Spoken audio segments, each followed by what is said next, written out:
Don Pedro Viveros, buenos días. Un saludo, Juan Camilo, y al gran Eduardo, que ahí lo veo también, y a todos los que nos ven. Gracias Don, por la E- invitación, Juan Camilo. don Eduardo, un abrazo. ¿Qué hubo, Juanca? Un feliz viernes. A Pedro también, un abrazo. Estamos ya a horas, ¿no? De la jornada crucial. Bueno, ayer en el parqueadero me lo encontré a No don va a Pedro. contar ¿Quién todo. iba? No. Voy No a vaya, contar solo no la vaya a pregunta. contar todo. Solo la pregunta. Sin censura, ¿Quién Juanca, iba, sin censura. quién iba a pronosticar que esa iba a ser la pregunta de para estar claros hoy? Le dije ayer en el parqueadero a don Pedro, bueno, ¿cómo ve todo para este domingo? Y se lo pregunto aquí, don Pedro, se lo vuelvo a preguntar. ¿Cómo ve todo para el domingo, a 2 días de la segunda vuelta? No, me parece que los candidatos, cada uno tomó su estrategia, Juan Camilo y Eduardo.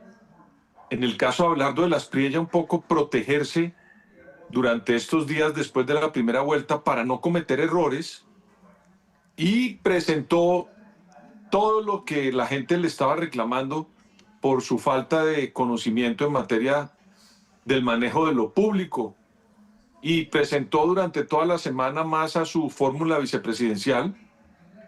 Recibió los apoyos fuertes del gobierno de los Estados Unidos en cabeza del presidente Trump y varios presidentes del mundo, pero más él como protegiéndose de no cometer errores, que yo creo que era lo que le correspondía.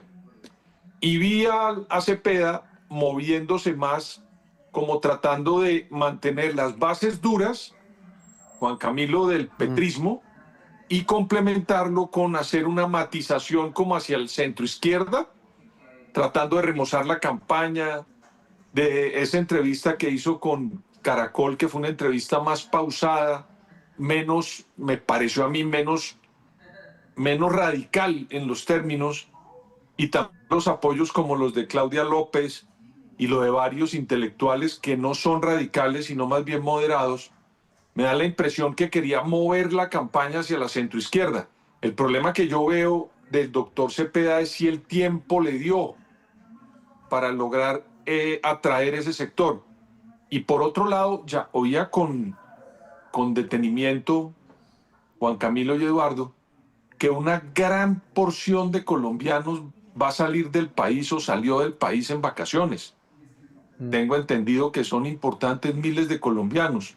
Ahí también hay que estar pendientes de eso, en qué incide en una elección que puede ser en principio muy apretada. Algunos dicen que es holgada, pero pues en Colombia, con una máquina electoral como es el presidente Petro y su sector, que son muy buenos en ese tema del movimiento de la gente de ellos para hacer política electoral. No son buenos gobernando, pero en eso sí son muy buenos.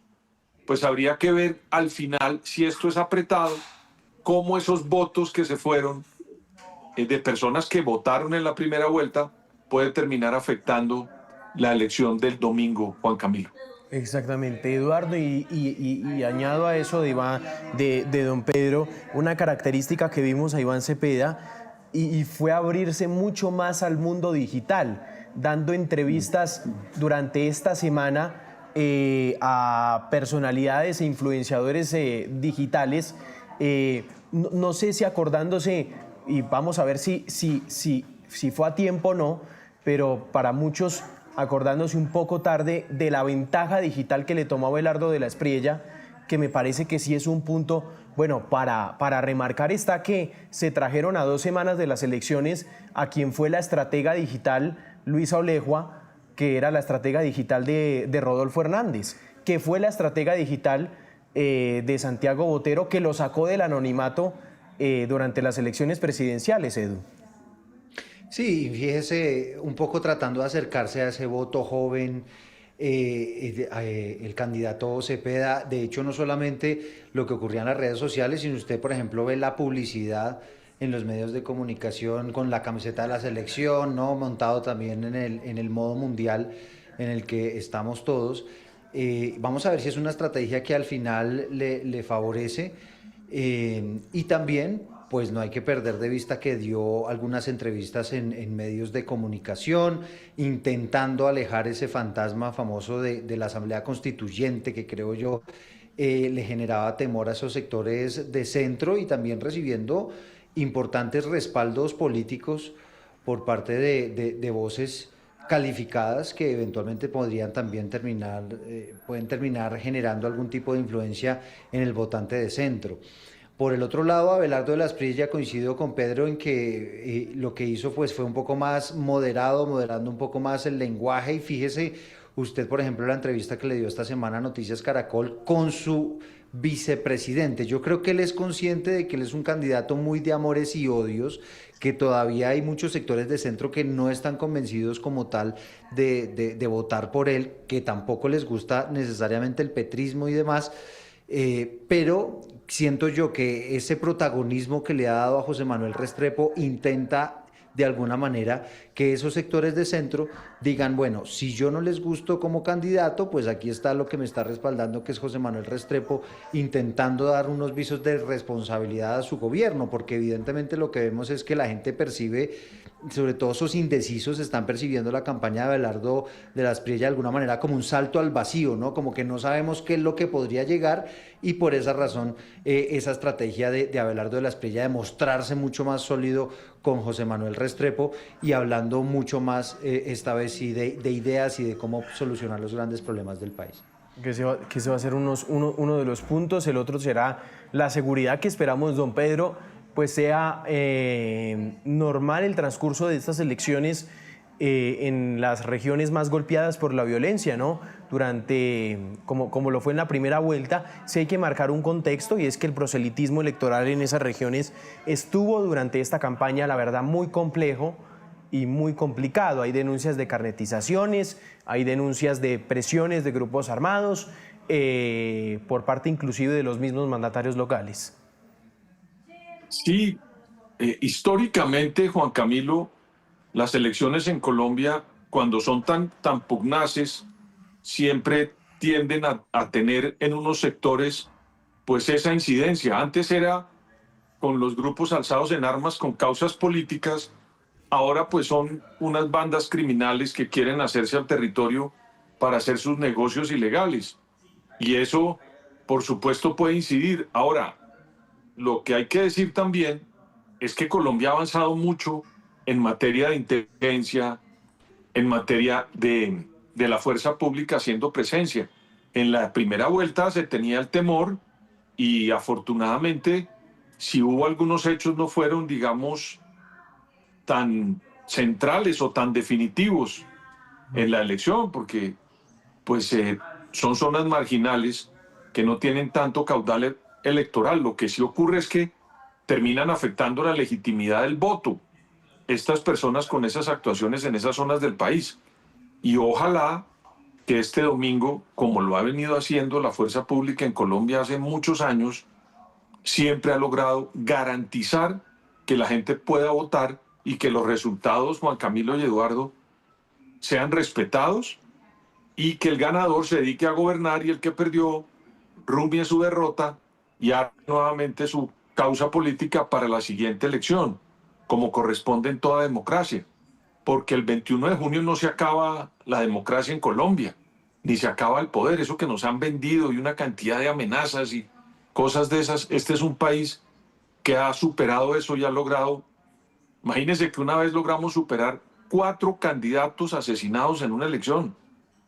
Si no logramos, mejor dicho, a ver, esto... Y había un señor que se llamaba Pablo Escobar que andaba suelto haciendo una cantidad de fechorías, y el país logró superar eso. Entonces creo yo que nuevamente la fuerza pública, como lo ha venido haciendo, va a garantizar eso. Algo que me llamó la atención de Iván Cepeda, Juan Camilo y Eduardo, y es que le conocimos que se ríe. Yo no sabía que el señor se reía, y entonces eso me llamó la atención. ¿Cómo estará viendo la cosa que decidió reírse? Sí, Oiga, un punto que vimos Juanca. esta semana, sí, Edu. No, le iba a decir sobre ese tema de seguridad tan interesante que nos plantea Pedro.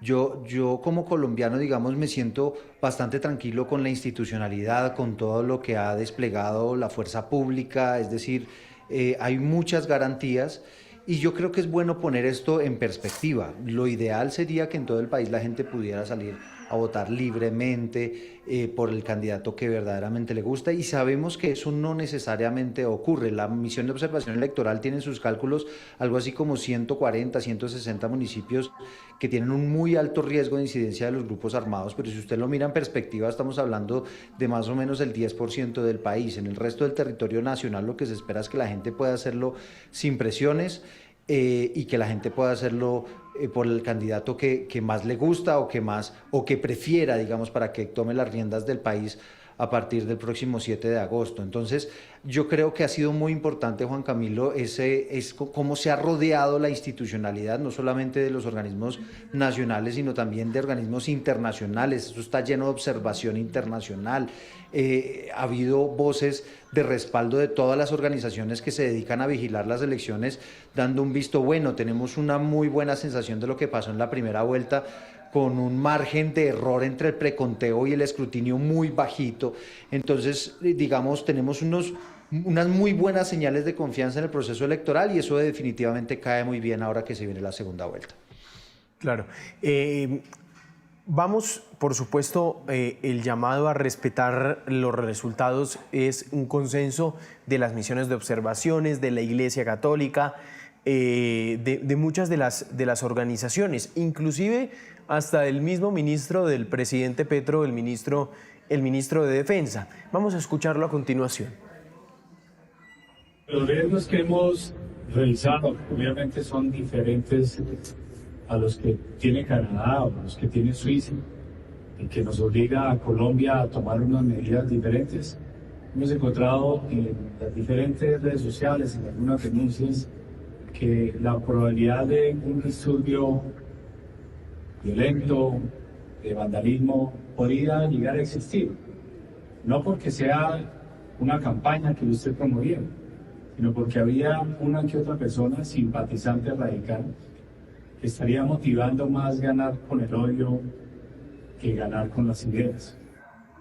Hablando, por supuesto, de medidas, el llamado debe ser eso, ¿no, don Pedro? También a respetar las elecciones y los resultados de las mismas, ¿no? Mire, Juan Camilo, hace un momento, Margarita Rojas, del noticiero Caracol, la edición de la mañana, entrevistó a una gran pensadora, y que es alguien, si no la que más sabe, una de las que más sabe del autoritarismo y de polarización y de estrés en la democracia, que es la profesora Anne Applebaum. Una entrevista que yo le recomiendo a todos que la vean, y si no pueden, compren los libros de Anne Applebaum, que es una señora muy clara y muy rigurosa. ¿Sabe qué le decía esta mañana? Que me imagino yo ustedes también la vieron. Es que ese tipo de entrevistas, me toca decirles a ustedes que son las que uno debería sacar más en Colombia. Deberían entrevistar más a Anne Applebaum que invitarme a mí a hablar con ustedes. Es lo que quiero decir. Esa señora dijo hoy una cosa muy importante, entre muchas. Dijo que la política moderna se trata de unos discursos extremistas para tratar de llegar a las elecciones y al gobierno a justificar ese extremismo de la campaña. Y yo, cuando la oía, recordaba lo que pasó durante los 4 años de Petro. Petro llegó con un discurso extremista y quiso hacer cosas extremas dentro del gobierno. Lo que pasa es que afortunadamente las instituciones en Colombia, él dice que no le dejaron hacer lo que él quería, pero yo creo que las instituciones no le dejaron hacer todo lo que él quería, Juan Camilo y Eduardo. En esta elección también nos están probando con esos discursos extremistas para el día que gane cualquiera de las dos opciones nos comiencen a vender. Ya que votaron por los extremismos, vamos a gobernar con extremismos, ¿verdad? Y ahí es donde yo creo que tenemos los colombianos y los que somos interesados en la democracia de entender las palabras de Anne Applebaum para poder ayudar a que el país no solamente tenga una campaña extremista, sino evitar que el que gane haga un gobierno extremista. No sé si me siguen. Claro. Sí. ¿Qué Y es mire que aquí eso? para complementarle a Pedro, simplemente ella, digamos, plantea un escenario que no solamente se está dando en Colombia. Y esto es como el efecto redes sociales, como el efecto algoritmos en las mismas redes sociales, justamente están logrando eso, polarizar a las sociedades en general y cómo todo eso Extremizarla. está poniendo en riesgo la democracia, ¿no? Claro, cuando uno escucha lo que quiere escuchar, por lo general la gente tiende a refuerzan sus extremizarse. ideas, sí. Exactamente. Y eso es lo que hace el algoritmo de las redes. Qué Cuando ve... entrevista Sí. tan maravillosa. En un La vamos a momento repetir, superoportuno. sí. Sí, es La vamos a muy repetir bueno. en segundos aquí en Muy Noticias Caracol en vivo. La entrevista de Margarita Rojas es muy buena y oportuna, por supuesto, también para este momento que estamos viviendo. Déjenme hacerle una pregunta a los dos. Hombre, yo escucho, don Pedro, le hemos dedicado tiempo a Abelardo de la Espriella y al mismo tiempo a Iván Cepeda, que son las dos opciones que tiene el país. Pero hay una opción y una casilla que el país tiene también, y es el voto en blanco. Don Pedro, cuando uno va a la calle, la gente que expresa votar en blanco, y esto se lo expresaba hace unos días a Gabriel Cifuentes también, pues hombre, le dicen muchos marcan o demeritan el tema del voto en blanco. Expliquemos políticamente qué significa votar en blanco, don Pedro. ¿Y por qué, si la gente va a votar, por qué votar en blanco también es un ejercicio democrático válido? Por lo mismo que explicaba la profesora Anna Applebaum en la entrevista, uno también tiene el derecho en la democracia de decir lo siguiente: me gusta la democracia, pero no me gustan las opciones que me está planteando la democracia. Por eso es la importancia del voto en blanco. El que vote en blanco le está diciendo a uno: me gusta la democracia, no me gustan los regímenes autoritarios, pero denme cosas mejores porque las que me están poniendo no me gustan, ninguna me satisface. Luego hay que tener en cuenta ese voto en blanco. ¿Para qué?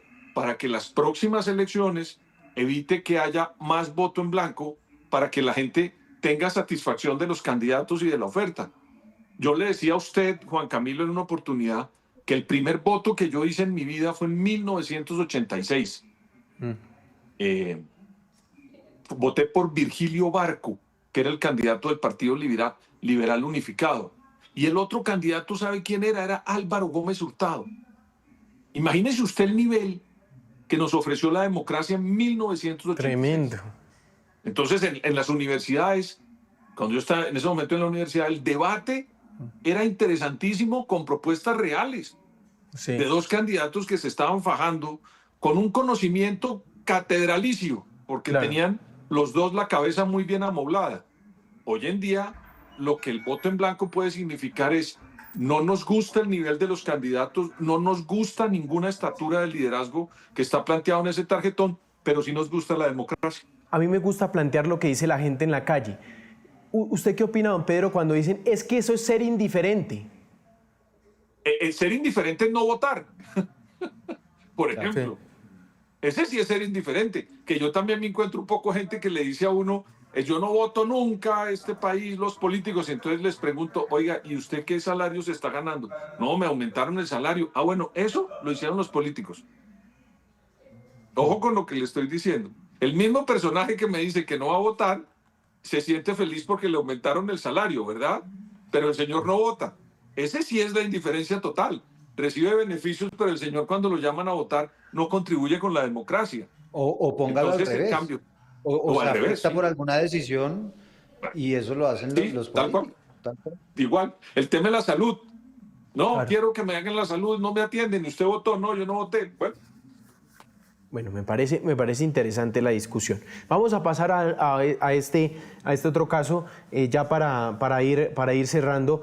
Con el caso del expresidente Álvaro Uribe Vélez, la Fiscalía ha decidido llamar a indagatoria por varios hechos en particular.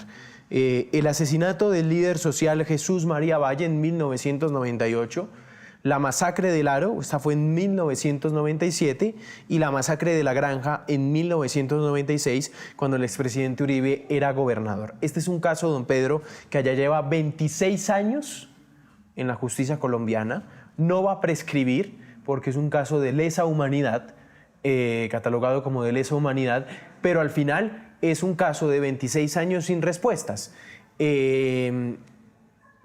Pero más allá de eso, también lo que se está cuestionando desde la defensa del expresidente Uribe es la temporalidad del llamado a esta indagatoria. 26 años y solo a 2 días de las elecciones la Fiscalía decidió citar indagatoria a un expresidente que abiertamente apoyó al candidato Abelardo de la Espriella, don Pedro. Pues mire, dos cosas. Yo estaba haciendo la cuenta. Uribe fue presidente del 2002 al 2010, 8 años. Y lleva defendiéndose en los tribunales del 2010 a hoy. O sea, ha estado más en los tribunales que en el ejercicio del poder, Álvaro Uribe. Esto para decirle que Colombia, como en el resto del mundo, estamos cayendo en lo siguiente. Cuando se politiza la justicia, se judicializa la política, Juan Camilo. Y a mí me da la impresión que por la falta de justicia en Colombia, estamos llegando a niveles de que cualquier caso que haya frente a una persona con la dimensión política en Colombia del expresidente Álvaro Uribe, inmediatamente no se judicializa, sino que se politiza. Entonces, lo que yo quisiera ver como colombiano es que ese caso de Álvaro Uribe se hubiera resuelto hace años. Es que cuando usted me dice que lleva hace 26 años circulando por todos los tribunales y por todas las autoridades colombianas que tienen que ver con investigaciones de este estilo y no se resuelve, pues permite que se politice la justicia. ¿Qué hacen los abogados del presidente Uribe? Lo remiten a usted a un tema político. ¿Por qué? Porque hubo ausencia de justicia. Entonces, la ausencia de justicia ha hecho que la política se judicialice y se judicialice la política. A mí me parece que eso tenemos que trabajarlo entre todos los colombianos para que estos hechos no terminen entorpeciendo con su bruma el transcurso de unas elecciones, porque no debería ser así. Sí. Esto debió resolverse hace rato. Álvaro Uribe, le repito, está más en los tribunales que en la Casa de Nariño. Entonces ya es hora que resuelvan esos problemas de fondo y nos quitemos esa bruma para que no tengamos que estar viviendo la politización de la justicia o la judicialización de la política. Juan Camilo y Eduardo. Pues mire, la justicia tiene sus tiempos, ¿no? Evidentemente hay que ser respetuoso de todas esas decisiones, pero evidentemente el que salga esta decisión en este momento, cuando estamos a tan solo días de las elecciones, pues no nos aleja de suspicacias, ¿no? Que es lo que se ha planteado mucho, porque sí llama la atención el hecho de que se tome esta decisión de un caso que, como dice Pedro y como dice usted, Juan Camilo, lleva más de 20 años en investigación. Preciso se toma cuando faltan 3 días para las elecciones. Preciso se toma contra la persona que ha sido como la gran bandera de Iván Cepeda en su campaña, que es el hecho de que ha sido el único que ha logrado, entre comillas, encerrar a Álvaro Uribe, ¿no? Que usted sabe que es una, digamos, uno podría decir una de las obsesiones, por decirlo de alguna manera, que han tenido también desde diferentes sectores del petrismo y particularmente Iván Cepeda, que para nadie es un secreto ese enfrentamiento tan fuerte que tiene con Álvaro Uribe. Y evidentemente sale minutos después el presidente de la República, sale el mismo Iván Cepeda publicando un comunicado. Entonces, pues obviamente usted empieza a atar cabos y no queda la menor duda que esto al final tuvo una clarísima intención política. Además, lo que entendemos, Juan Camilo, y ya usted nos va a transmitir la entrevista completa con el abogado Granados, pero lo que ellos dicen es que todavía ni siquiera han completado el recaudo de pruebas y todo lo que se necesita para ese llamado indagatoria, pero ellos necesitaban era que esta decisión se tomara rápido para que seguramente tuviera alguna incidencia en las elecciones. Aquí la gran pregunta que uno se hace, Juanca, es ¿cómo lo va a tomar el votante? Si esto efectivamente va a ser algo que empodere a Iván Cepeda, o por el contrario, el hecho de que sea tan evidente, el hecho de que se haya llamado a Uribe indagatoria justo en este momento, a lo mejor con un propósito electoral, pueda tener el efecto contrario, y es que el votante pues termine rechazando ese tipo de actuaciones y termine respaldando la candidatura que está en contra del petrismo. No sé, Pedro, sobre eso qué opina, ¿no? Es que ahora con esto Eduardo, yo estoy pensando mucho en esto de las redes sociales. Yo recuerdo que antes uno hacía encuestas y las encuestas le duraban a uno en la permanencia 8 días o 10 días hasta la elección, Eduardo. Ahora con esto de las redes y la incidencia que hay de esa inmediatez donde Y los cada uno hechos, tiene... además. Exacto, y los hechos, yo no sé a 24 horas o a 48 horas de la elección si tenga impacto o no. Entonces, tengo la duda de decirle sí o no, pero lo que sí le puedo garantizar es que los dos bandos, más uno que otro, va a tratar de utilizar esto para que esto tenga incidencia en la campaña contra su adversario. Y no me cabe la menor duda que el gobierno y el doctor Cepeda, que tienen como símbolo una especie de galón el hecho de haber hecho este juicio contra el expresidente Álvaro Uribe, pues tendrán también dentro de su estrategia impactar con esta decisión. Vamos a ver si la otra campaña se queda quieta o esto definitivamente no tiene ninguna incidencia. Pero a mí lo que me preocupa es esos hechos que pueden alterar esto a 48 horas. Es muy difícil de medir, Eduardo. Lo que sí creo, repito, es que una de las campañas, que es la del presidente Petro y la de Iván Cepeda, pues por supuesto que van a salir, porque creo que entre otras Iván Cepeda es víctima en este proceso. Entonces entendería yo que ahí también pues va a tener una acción, repito, cuando se politiza la justicia, se judicializa la política. Entonces hay gente que eventualmente puede pensar que ahí hay unos retos en contra del sector del presidente Álvaro Uribe. Voy con una noticia sobre el tema de Marta Peralta. Les voy a pedir a cada uno una perspectiva de este tema y ya cerramos. Vamos. Porque a esta hora hay noticia sobre la diligencia de indagatoria de la senadora Marta Peralta en la Corte Suprema. Rocío Franco, ¿de qué se trata? Bueno, inicialmente pues les cuento que la Corte Suprema de Justicia acaba de suspender la diligencia de indagatoria de Marta Peralta al evidenciar que su abogado no se presentó.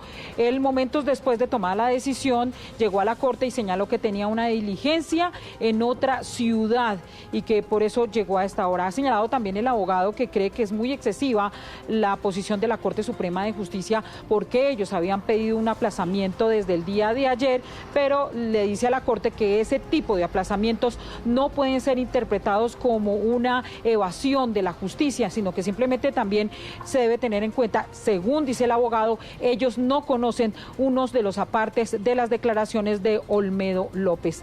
Hay que decir que ella llegó a la Corte Suprema de Justicia hacia las 8:15 de la mañana. Ella era escoltada por lo menos por 12 miembros de la policía que la trajeron aquí a la Corte Suprema de Justicia, a la sala de instrucción, custodiada por esta orden de limitación de la libertad de manera transitoria que ha ordenado la Corte Suprema de Justicia porque tiene sospechas de que ella volviera a comparecer.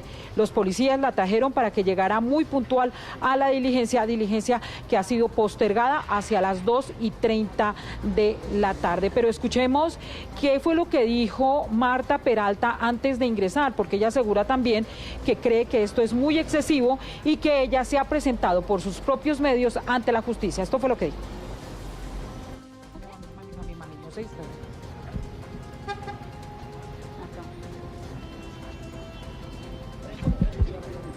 Hola, ¿ya? Hola.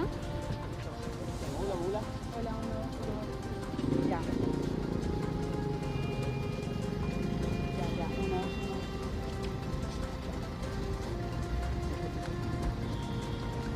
Buenos días, senadora. Estaba viendo la...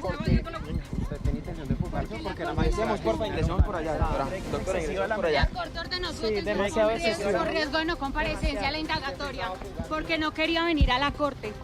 Yo me presenté sola ayer. Qué pena. Pero en su caso ya está la policía. ¿Qué responsabilidad tiene usted en el escándalo? Se espera entonces que la diligencia, la segunda etapa de esta diligencia, comience hacia las 2:30 de la tarde. Gracias, Rocío. 9:35, pues ahí está el llamado ahí de Marta Peralta. Pues, Oiga, Juanca. Sí.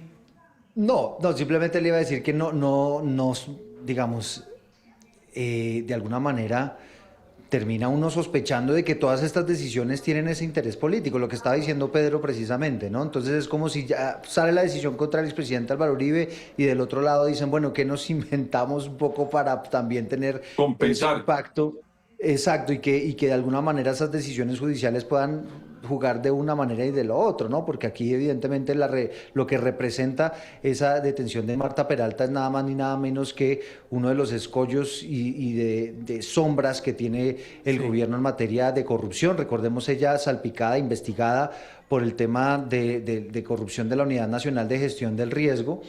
Y evidentemente esa imagen de verla a ella con la policía detenida, ella fíjense que ha tratado de dar muchas explicaciones en redes sociales y en las declaraciones, Claro. en el sentido de que ella voluntariamente se presenta, Claro. pero lo que vemos al final es que la imagen que vemos es ella en calidad prácticamente de detenida. Entonces, no, digamos, no deja uno de pensar que efectivamente son decisiones que se están Sí. tomando con intereses políticos, ¿no? Edu, gracias. Vale, Juanca, un abrazo, feliz viernes. Don Pedro, gracias. Don Pedro, gracias. Un saludo, Juan Camilo, Eduardo, y a todos los que nos ven, y gracias por la invitación.